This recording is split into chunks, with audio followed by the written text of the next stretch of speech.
Last lecture में मैंने आपको बताया था कि आप किस तरह से विजुअल स्टूडियो को इंस्टॉल कर सकते हैं। एक शॉर्ट वीडियो मैंने आपके साथ शेयर की थी जिसमें विजुअल स्टूडियो को इंस्टॉल करने का तरीका था, ठीक है। और विजुअल स्टूडियो में हम HTML के डॉक्यूमेंट्स बना सकते हैं।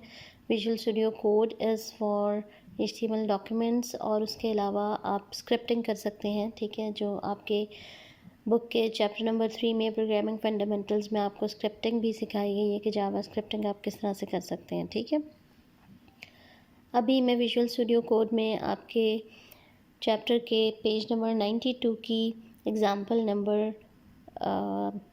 ये फिगर 6 बनती है, ठीक है। ये एग्ज़ाम्पल है 6, तो ये मैं आपको रन करके दिखाऊंगी और इसमें आपको बहुत सारी अपनी मिस्टेक्स भी पता चलेंगी कि जब आप टाइपिंग करते हैं तो उसमें क्या मिस्टेक्स आती हैं, आउटपुट किस वजह से नहीं आता। और उसके अलावा कुछ ऐसी चीज़ें पता चलेंगी कि कुछ चीज़ें ऑटोमेटिकली जो फंक्शंस हैं ना वो खुद ही अप्लाई हो जाते हैं, ठीक है। जब हम कुछ डिजिट लिखते हैं तो वो डिक्शनरी से खुद ही लोड हो जाते हैं, हमें ज़्यादा कोड को टाइप करने की ज़रूरत नहीं पड़ती, ठीक है। तो now will start visual studio. और आपकी बुक में ये 9th की कंप्यूटर की जो FPISC की बुक है, ठीक है। इसमें आपका पेज नंबर 92 और उस पर फिगर 6 है, ठीक है। तो इसको मैं आपको रन करके दिखाऊंगी। Got it? अच्छा, स्टार्ट मेन्यू में जाइए और आपने जो कल विजुअल स्टूडियो इंस्टॉल किया था, ठीक है, उसको स्टार्ट में जाएंगे तो वहाँ पर आपको मिल जाएगा। और अगर आपने उस वक्त डेस्कटॉप पर सेव किया था तो डेस्कटॉप पर भी हो सकता है, ठीक है। विजुअल स्टूडियो कोड पे आप क्लिक करेंगे और अब विजुअल स्टूडियो कोड खुल जाएगा। तो उसमें आपने यहाँ मैंने एक पहले से सेव की हुई थी फ़ाइल, इसको अगर कोई पहले से सेव्ड है बेशक आप उसको क्लोज़ कर दें, ठीक है। और आप न्यू फाइल स्टार्ट कर दें। आप फाइल पे क्लिक करेंगे और न्यू टेक्स्ट फाइल पे क्लिक करेंगे। ये मैंने कल वाली वीडियो में भी शो किया था। न्यू टेक्स्ट फाइल पे क्लिक करेंगे और आप एक अनटाइटल्ड 1 के नाम से नई विंडो खुल जाएगी और नई विंडो में आपने कोड लिखना है, ठीक है। Now we start writing the code.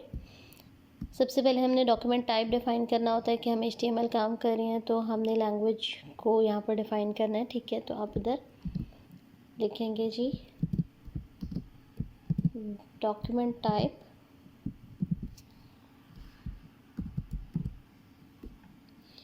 और उसमें आप मेंशन करेंगे HTML, ओके। इसके टैग को क्लोज़ कर दें। अब आप देखें कि HTML जो है ना वो खुद ही रेड कलर में लिखा हुआ आ गया है, ठीक है। और आपने यहाँ डॉक्यूमेंट टाइप, अब ये देखें वो तो रेड से आ गया है लेकिन बेसिकली वो रेड से नहीं होना चाहिए। डॉक्यूमेंट टाइप जो फंक्शन है वो रेड से होना चाहिए। यहाँ पर हम एक्सक्लेमेशन साइन लगाना भूल गए हैं।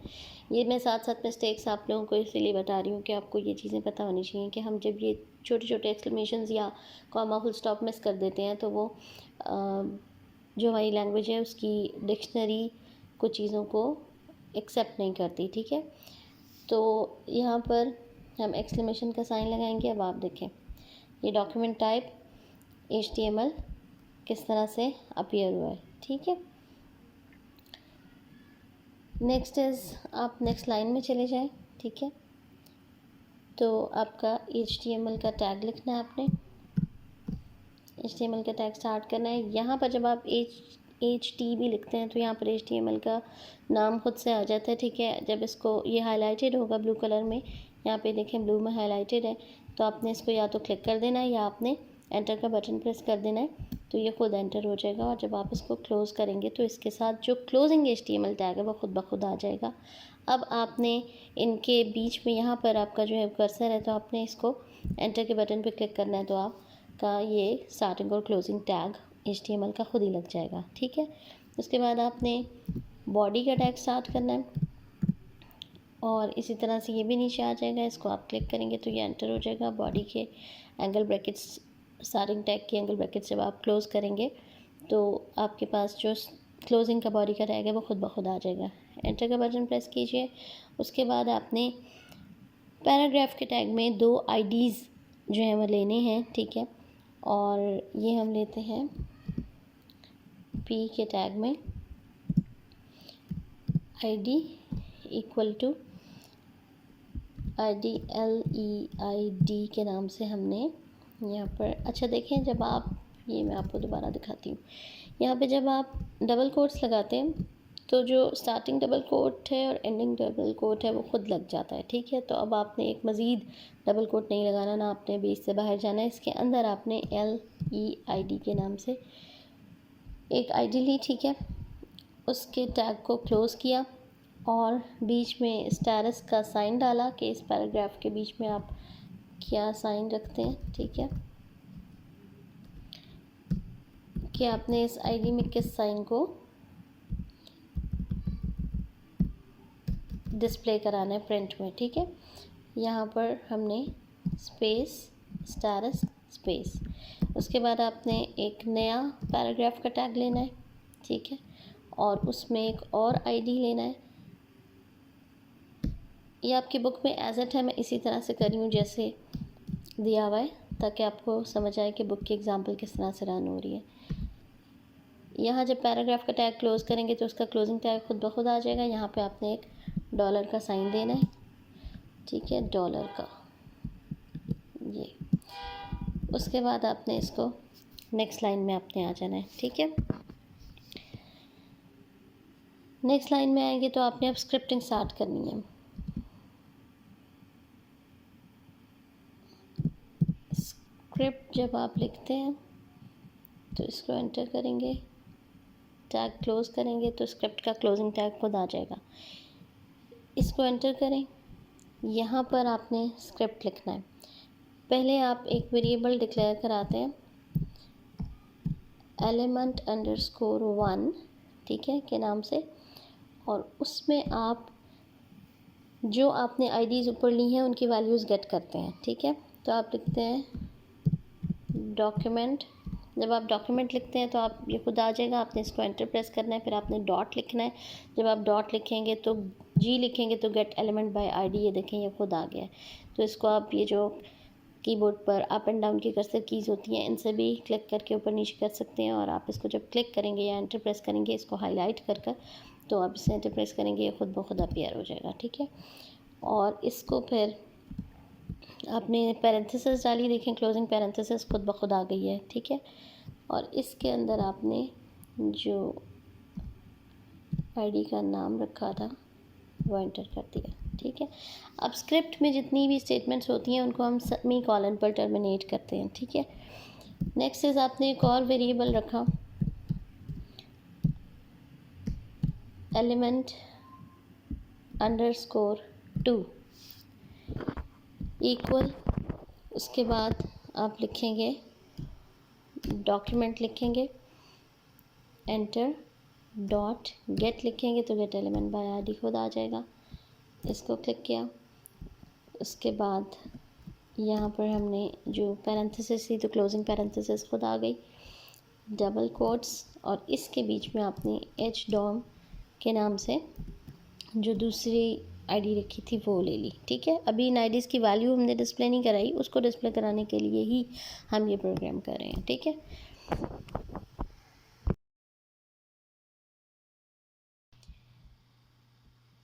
उसके बाद आपने document dot gate element by ID को इनर HTML के फंक्शन से उसकी वैल्यू को कॉल करना है और इसकी वैल्यू को डिस्प्ले कराना है, ठीक है।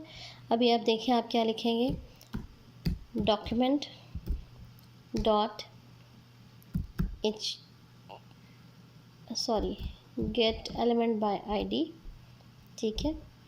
और यहाँ पर आपने ब्रैकेट्स में वो ID देनी है, डबल कोट्स में LEID, और नेक्स्ट है कि आपने इसके साथ डॉट इनर HTML लिखना है। ये इनर HTML का जो फंक्शन है ये वैल्यूज़ को अटेन करता है, ठीक है, वैल्यूज़ को लेता है। ये वैल्यू ले ली, अब इसको डिस्प्ले कराना है इस वैल्यू को, ठीक है। इक्वल का sign, double quotes, double quotes में जो चीज़ भी आप प्रिंट कराते हैं वो बिल्कुल एज इट जो है वो स्क्रीन पे अपीयर हो जाती है। Text from first para, first P का टैग आपने दिया था, इसको आपने इसमें लिख देना है फर्स्ट P, और इसकी जो सिंगल कोट्स में इसको जो है ना आपने स्टार्ट करना है और सिंगल कोट से क्लोज़ करना है इस पी को, ठीक है। इज़, और ये जो हमने डबल कोट्स में सिंगल कोट के अंदर पी लिखा है, हमने इसलिए लिखा कि हम मेंशन कर रहे हैं कि हमने उस पैरा में जो चीज़ दी थी, जो पैराग्राफ के टैग में क्लोज़ की थी, उसको हम डिस्प्ले कराएंगे। लेकिन क्योंकि डबल कोट्स में चीज़ है तो एज इट ही ये जो है ना अपीयर हो जाएगी, ठीक है। अब इसको ये कोई वैल्यू नहीं ले रहा, ये जस्ट डबल कोट्स में जो कुछ भी है वो एज इट स्क्रीन पे अपीयर हो जाएगा, ठीक है। उसके बाद आप यहाँ पे इसके आगे सेमीकोलन डाल दें ताकि स्टेटमेंट देखने में ज़्यादा क्लियर हो जाए। ये डबल कोट जब क्लोज होंगे, जो चीज़ आपने प्रिंट करवानी है, उसके बाद आप प्लस का साइन लिखेंगे और प्लस के साइन के साथ आप इसके साथ क्या जोड़ना है, प्लस का साइन हम क्यों डाल रहे हैं कि हम जो चीज़ प्रिंट करवानी थी डबल कोट्स में थी, उसके साथ हमने प्लस का साइन इसलिए यूज़ किया कि हम अब जो एलिमेंट 1 की जो वैल्यू है डॉट इनर HTML के फंक्शन से जो हमने अटेन की थी उसको डिस्प्ले कराना है, ठीक है। कि उस आईडी में जो वैल्यू पड़ी हुई है उसको डिस्प्ले कराना है, ठीक है। तो जो चीज़ डबल कोट में वो तो एज इट अपीयर होनी है, लेकिन जो वैल्यूज़ डिस्प्ले करानी होती है आपको पता है, उसके लिए हम फंक्शन कॉल करते हैं। तो हमने element_1 डॉट इनर HTML, ठीक है। तो इसमें आधी चीज़ें तो लिस्ट में आ जाती हैं और हम वहीं से कॉल कर लेते हैं, तो एंटर का बटन प्रेस करते हैं और वो अपीयर हो जाती है, तो ये आसानी है। उसके बाद दूसरा आईडी डॉक्यूमेंट डॉट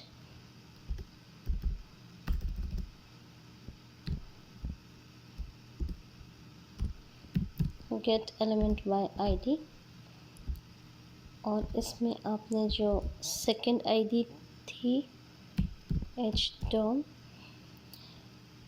LEID और hdom, ये दोनों आपकी बुक के जो एक ऊपर डॉक्यूमेंट ऑब्जेक्ट मॉडल का ट्री दिया हुआ है ना, HTML डॉक्यूमेंट ऑब्जेक्ट मॉडल, उनके नाम से ये आईडीज़ के लिए हमने वेरिएबल्स के नाम रख लिए हैं, ठीक है। hdom और दूसरा जो LEID है वो लोकेट एलिमेंट बाय आईडी, तो क्योंकि इसकी एग्जांपल थी तो उन्होंने बुक में इसी तरह से नाम रख लिए हैं, ठीक है।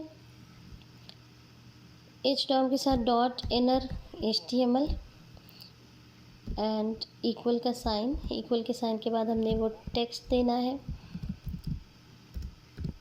Text from second P, second para से जो टेक्स्ट ले रहे हैं इज़, इसके बाद डबल कोट्स क्लोज है, प्लस का साइन, element_2 डॉट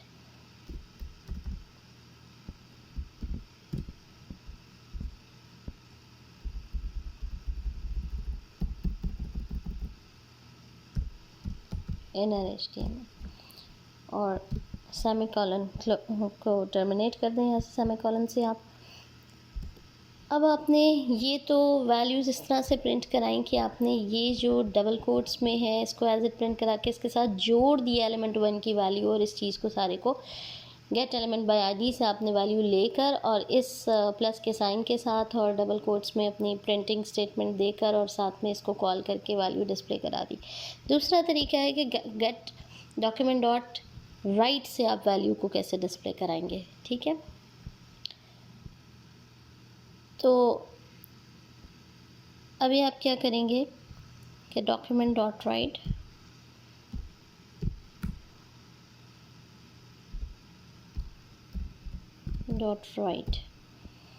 और डॉक्यूमेंट डॉट राइट के साथ पैरेंथेसिस लगा के element_1 डॉट इनर HTML से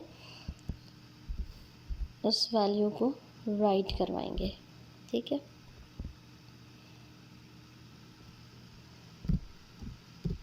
इसी तरह से दूसरे वाले को भी।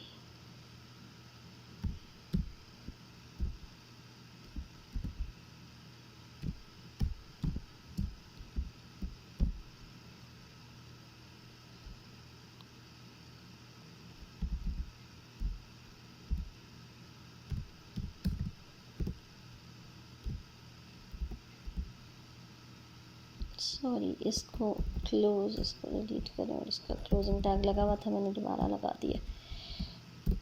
नाउ इज़ अच्छा, इनके बीच में आपने एक लाइन की ब्रेक देनी थी जो मैंने नहीं दी। अच्छा, इस तरह से अगर आप कुछ मिस कर दें तो आप किसी भी लाइन सेंटेंस के जिसके आगे आपने लिखना है उसके आगे क्लिक करें, एंटर का बटन प्रेस करें।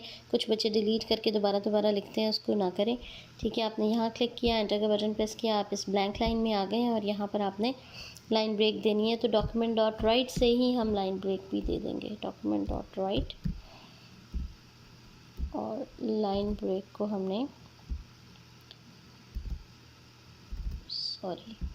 पैरेंथेसिस लगा के हमने इसके अंदर लाइन ब्रेक का टैग देना है। डबल कोट्स लगा के BR/ and angle brackets close dot it, इसके आगे टर्मिनेटर। ये लाइन एक्स्ट्रा को आप डिलीट करना चाहें कर दें। ठीक है, ये आपका क्लोज हो गया। अब हम इसको रन करेंगे। ठीक है, अब ये आपने पहले इसको सेव करना है। आप फाइल पे जाएंगे, सेव एज पे क्लिक कीजिए। जब आप नोटपैड में प्रोग्राम करते हैं तो आपको .html की एक्सटेंशन खुद देनी पड़ती है, लेकिन विजुअल स्टूडियो में जब प्रोग्राम कर रहे हैं तो .html की एक्सटेंशन नहीं देनी पड़ेगी। डेस्कटॉप पर सेव कर लें ताकि सामने ही नज़र आ जाए। और यहाँ जो अनटाइटल्ड है आप इसका नाम चेंज करें, आप रखें यूनिट 2 फिगर 6 डेमोन्स्ट्रेशन।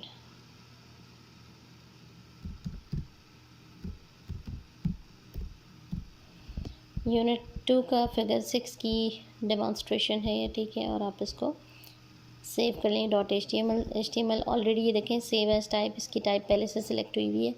अगर आप नोटपैड में बनाते हैं फ़ाइल तो आपको .html के साथ सेव करना पड़ता है, तो उसकी ज़रूरत नहीं पड़ती फिर विजुअल स्टूडियो में। ठीक है, यहाँ सेव पे क्लिक कर लिया। अब ये फ़ाइल सेव हो गई है। अब हम इसे रन करेंगे और देखेंगे इसमें मिस्टेक्स किधर हैं। इसको क्लोज़ किया। ये देखें डेस्कटॉप पर यूनिट 2 फिगर 6 की एक फ़ाइल आ गई है। इसको आप डबल क्लिक करेंगे।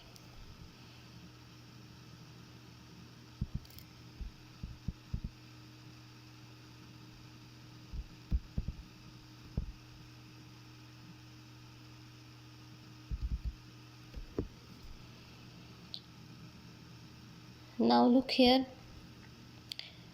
बिल्कुल एग्जैक्टली इसी तरह का आउटपुट आ रहा है जैसे आपकी बुक में दिया हुआ है। Text from first P is asterisk, text from second P is $, text from first P is asterisk and text from second P is $। बात जो मैं इसमें आपको बताऊं आउटपुट में भी नज़र आ रही है कि जो यहाँ देखिए कि जो पहली 2 लाइंस हैं उनके बीच में तो एक एक लाइन की स्पेस है, इसके बाद भी स्पेस है और इसके बाद भी स्पेस है, लेकिन जो नेक्स्ट 2 लाइंस हैं उनके बीच में स्पेस नहीं है। उसकी रीज़न सुन लीजिए कि जो विजुअल स्टूडियो कोड में जब हमने कोड लिखा और हमने लाइन नंबर 9 और 10 में document dot gate element by ID किया, तो उस वक्त हमने ID का नाम लिख के LEID और HDOM के नाम से हमने उसे कॉल किया और फिर हमने उसको element1 डॉट इनर HTML को टेक्स्ट फ्रॉम फर्स्ट P के टेक्स्ट के साथ अटैच कर दिया प्रिंटिंग के फॉर्म में। ठीक है, तो उस वक्त जो हमने ID के नेम्स रखे थे LEID और HDOM के नाम से, वो दोनों पैराग्राफ के टैग्स में क्लोज़ हो रहे थे। तो इसलिए पहली वाली लाइन भी नेक्स्ट पैरा, मतलब एक पैरा बनेगा उसका, एक पैरा से स्टार्ट होगी और दूसरी लाइन भी पैरा से ही स्टार्ट होगी। ठीक है, और उसके बाद पैरा का टैग क्लोज़ हो रहा है तो इसके बाद स्पेस के बाद ज़ाहिर एक पैराग्राफ क्लोज़ हो रहा है तो उसकी स्पेस के बाद जब लाइन नंबर 11 और 12 में हमने document dot right element1 dot inner HTML लिखा है, तो हमने यहाँ क्योंकि गेट एलिमेंट बाय ID नहीं किया तो ID के जो पैराग्राफ के टैग्स के अंदर क्लोज़ किया था उसकी वजह से अब क्योंकि गेट एलिमेंट बाय ID नहीं किया, जस्ट उसकी वैल्यू को कॉल किया, तो यहाँ पर एक एक लाइन की स्पेस नहीं आ रही। ठीक है, बल्कि हमें यहाँ पर लाइन ब्रेक देने के लिए लाइन नंबर 12 में अलग से ख़ुद लाइन ब्रेक देनी पड़ी। ठीक है, लेकिन जो ऊपर वाली लाइन है उसमें हमें लाइन ब्रेक नहीं देनी पड़ी। लाइन नंबर 9 में और 10 में लाइन ब्रेक नहीं देनी पड़ी क्योंकि हम गेट एलिमेंट बाय ID कर रहे थे। हमने डबल कोट्स के अंदर ID डाला, तो ID क्योंकि पैराग्राफ के टैग में क्लोज था, इसलिए पहले वाला भी जो है वो जो पहली लाइन में प्रिंट हो रहा है उसके बाद जो नेक्स्ट है वो एक लाइन छोड़ के प्रिंट हो रहा है और उसके बाद पैरा का टैग क्लोज होके फिर एक लाइन छूट रही है, फिर नेक्स्ट लाइन से जो है वो डॉक्यूमेंट डॉट राइट की जो दोनों लाइन है वो लिखी है और उनके बीच में स्पेस नहीं है। ठीक है, ठीक है, ये आपका आउटपुट इस तरह से आ गया है। अब आप लोग इसको जो है ना ख़ुद अपने कंप्यूटर्स पर विजुअल स्टूडियो इंस्टॉल करके रन करके देखें। और अगर कोई क्वेरीज़ हैं तो कमेंट्स में कीजिए, ठीक है। कुछ पूछना है, नहीं समझ आ रहा है तो आप कमेंट्स में पूछिए, ठीक है। टेक केयर, अल्लाह हाफ़िज़।